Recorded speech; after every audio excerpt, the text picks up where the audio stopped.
Olá, estamos aqui para mais uma aula de filosofia e hoje, nesta aula de filosofia, vamos estudar um pouquinho o liberalismo e o neoliberalismo 2. Introdução ao neoliberalismo. O que é neoliberalismo? Neo, novo. Liberalismo, novo liberalismo. Então vamos estudar um pouquinho o liberalismo, o que foi, e o novo liberalismo dentro dessa nossa sociedade atual, dentro de uma visão filosófica também do que vai ocorrer, ok? Então, nessa nossa aula de hoje, vamos fazer uma pequena introdução no neoliberalismo, porque teremos outras aulas sobre esse neoliberalismo. Objetivo, então, compreender o que é o neoliberalismo, na sua essência, contextualizar o surgimento desse neoliberalismo, conhecer a teoria keynesiana de Keynes, analisar as principais características das ideias neoliberais e entender algumas críticas ao neoliberalismo. Okay? Nas aulas passadas, a gente estudou um pouquinho o que foi o liberalismo, as suas ideias, Adam Smith, deixa fazer, deixa acontecer, e assim por diante. E agora, a gente vai aqui a um pequeno exercício, né? Pequeno exercício, uma pequena pergunta aí. Damos até agora, quais as principais características do neoliberalismo? Então, as principais características do neoliberalismo dentro de alguns princípios, a característica dele é deixar que os empresários assumam o seu papel dentro da economia e que o Estado faça a intervenção o mínimo possível dentro da economia, que o Estado não interfere na economia, ok? Então, o neoliberalismo, ele tem o seguinte, né? O que é esse neoliberalismo? Então, nós temos o liberalismo, que é os empresários, a parte econômica, e não intervenção do Estado. Isso é o liberalismo. Agora, o que é o neoliberalismo? É uma doutrina que desenvolveu a partir de 1970. Então, com a apropriação de algumas ideias clássicas de liberdade, igualdade, fraternidade, agora, sem a intervenção do Estado na economia, e aplicar dentro de um contexto do século XX. Então, melhorar aquela ideia liberal que a gente teve no passado de liberdade e fraternidade, o Estado não devia intervir na vida da pessoa de jeito nenhum. Agora, o Estado interfere na vida das pessoas. E isso é o novo liberalismo. Então, quando a gente pensa, por exemplo, no Bolsa Família, quando a gente pensa no Vale Gás, quando a gente pensa na cesta base, quando a gente pensa nos R$ 600 numa pandemia, nós estamos dentro de um novo liberalismo. Naquele liberalismo antigo, que o novo é o neo, quando a gente pensa naquele antigo, o Estado não tem que ajudar o pobre. Só que agora, no novo, a coisa é diferente. Se o Estado não ajudar o pobre vai para o hospital, fica doente. Se ele ficar doente, o gasto com o hospital é muito maior do que a questão da cesta base para ele, dos R$ 600. É só pensar o seguinte, qualquer pessoa que entra numa emergência, que vai para uma UTI, hoje a média de uma UTI é de 3 a 5 mil por dia. Uma UTI média. Nem vamos falar da UTI de traumatologia, de neuro, que daí é outras histórias. Mas hoje o mínimo de uma UTI é 3 mil por dia.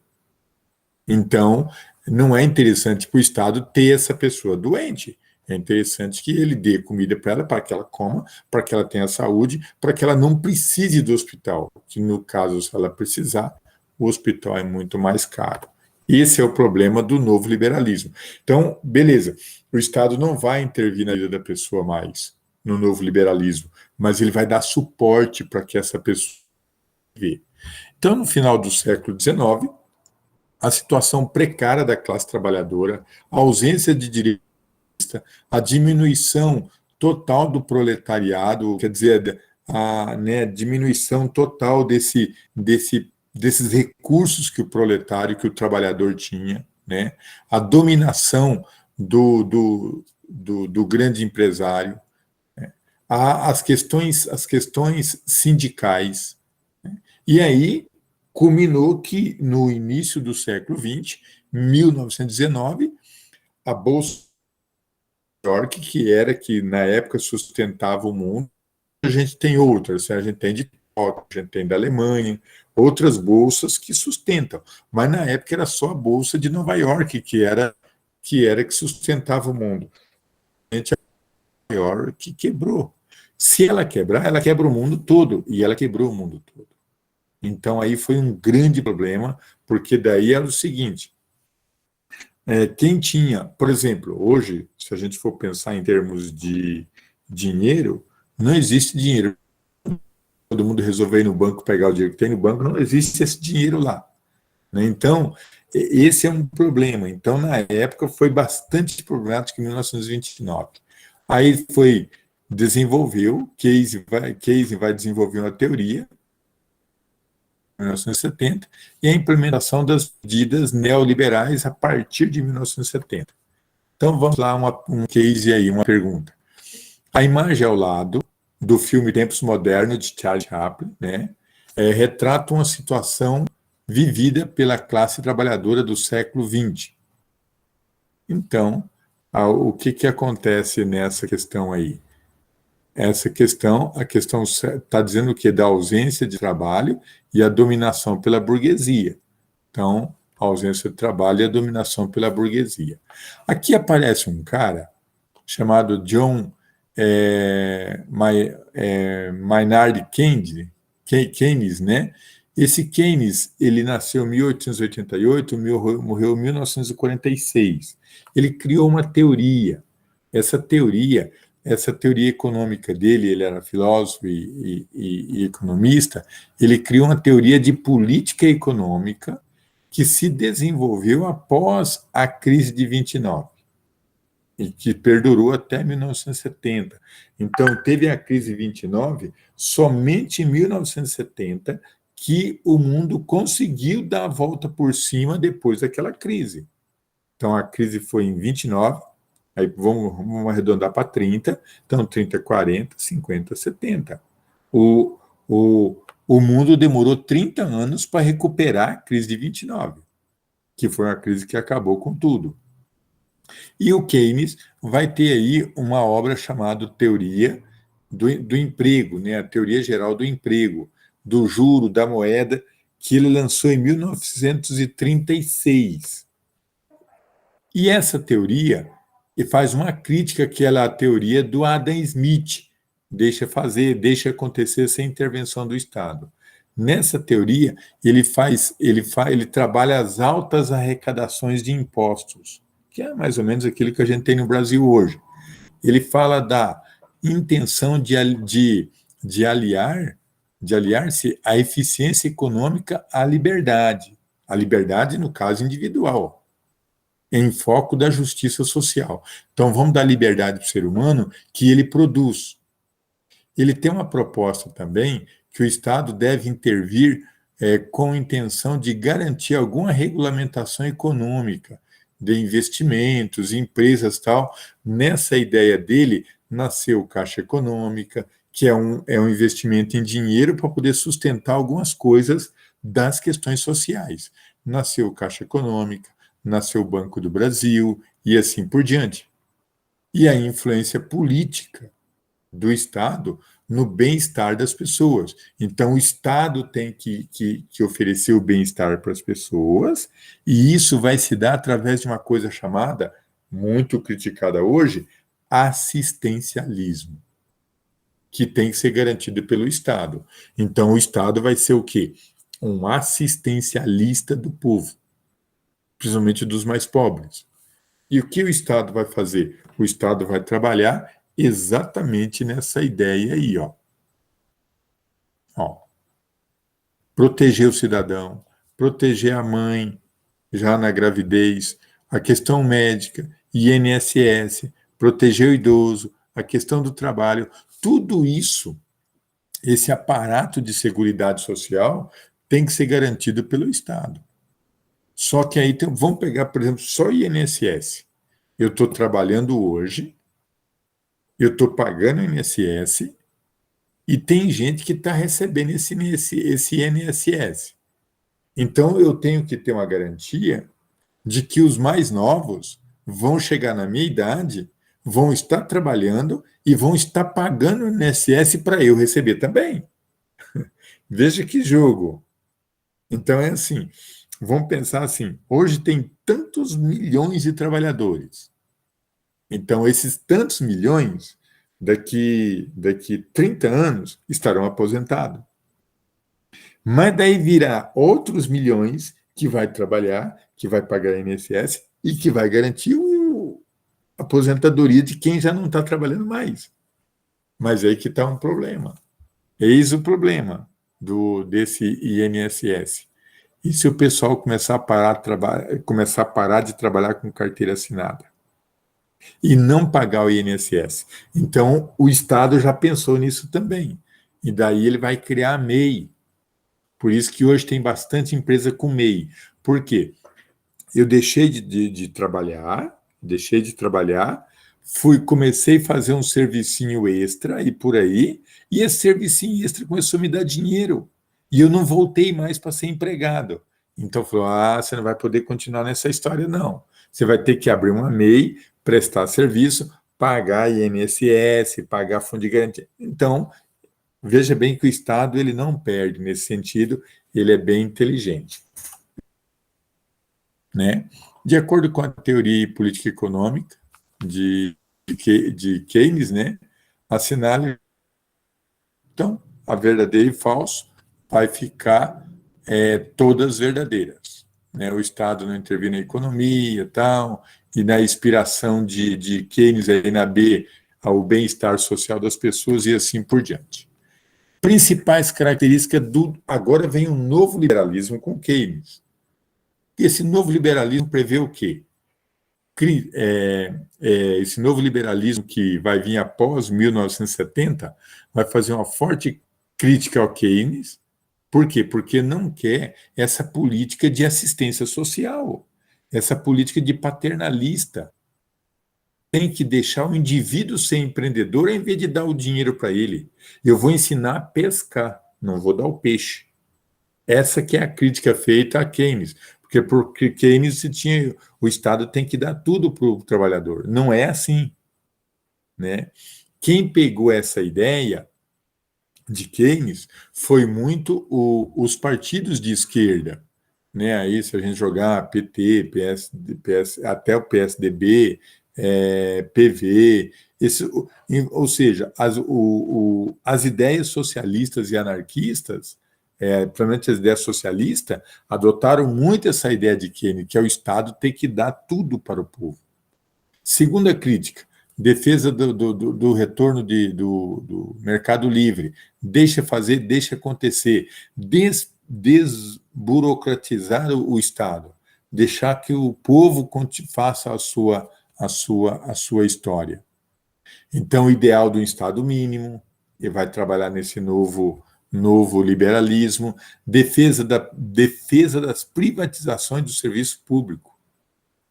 Então, contra a ideia de Keynes, porque para Keynes tudo tinha que ser público. A escola pública, a água do setor público, telefone do setor público, transporte do setor público.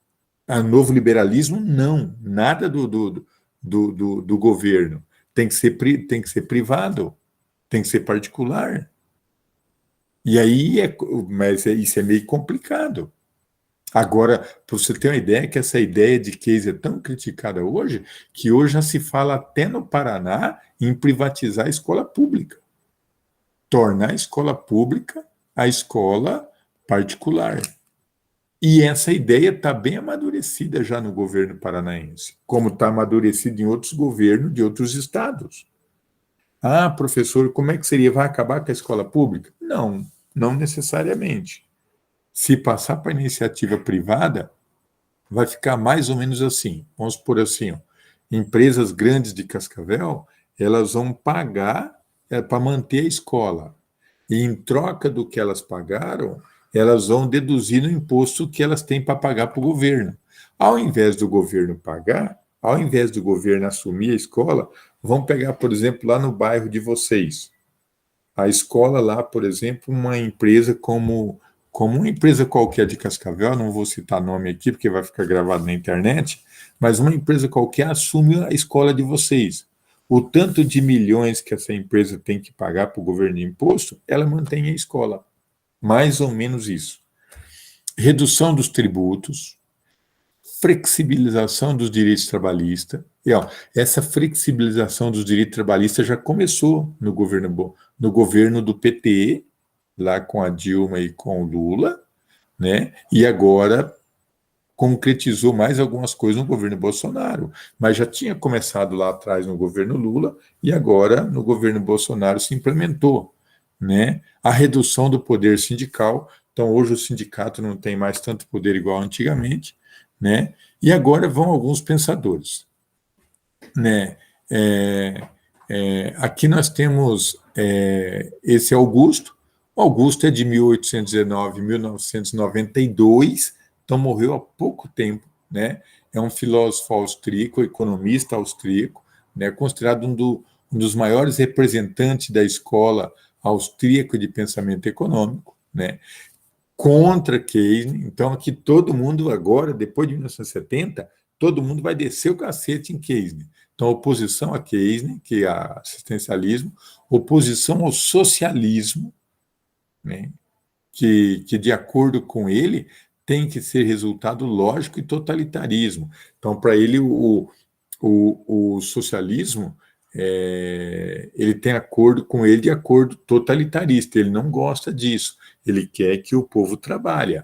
Então, algumas obras dele, O Caminho da Servidão, né, o Individualismo e a Ordem Econômica, Caminho da Servidão, Individualismo e Ordem Econômica. Aí a gente tem aqui, ainda dentro do pensamento dele, sobre o Estado de Direito, o indivíduo é livre para prosseguir, né, seus fins, seus desejos pessoais, e com certeza os poderes do governo não serão usados deliberadamente para frustrar seus esforços, os esforços da pessoa que vai trabalhar para garantir seu sustento, né? Um quiz aí do neoliberalismo, apontar que, dentro das características do questão certa aí é a questão A, né? Próxima tela, algumas críticas ao neoliberalismo. Então, algumas críticas agora. Nós vimos algumas coisas contra, tal, algumas coisas críticas agora. Favorecimento apenas dos mais ricos, isso é verdade.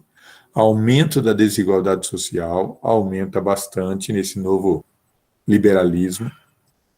Precariedade das relações de trabalho, isso é verdade. Então, tem algumas situações de trabalho bem complicada, redução da soberania nacional, prejudica o desenvolvimento de países mais pobres, ok. Direito básico passa a ter valor financeiro, por exemplo, o direito básico de saúde, educação, moradia e tal, passa a ter um valor financeiro muito alto, ora visto o valor de uma casa própria no Brasil. É absurdo, não tem lógica. Se você for com 3 mil na Argentina, você compra um casarão. Essa questão básica não pode ser cara. Saúde, educação, moradia. Não pode.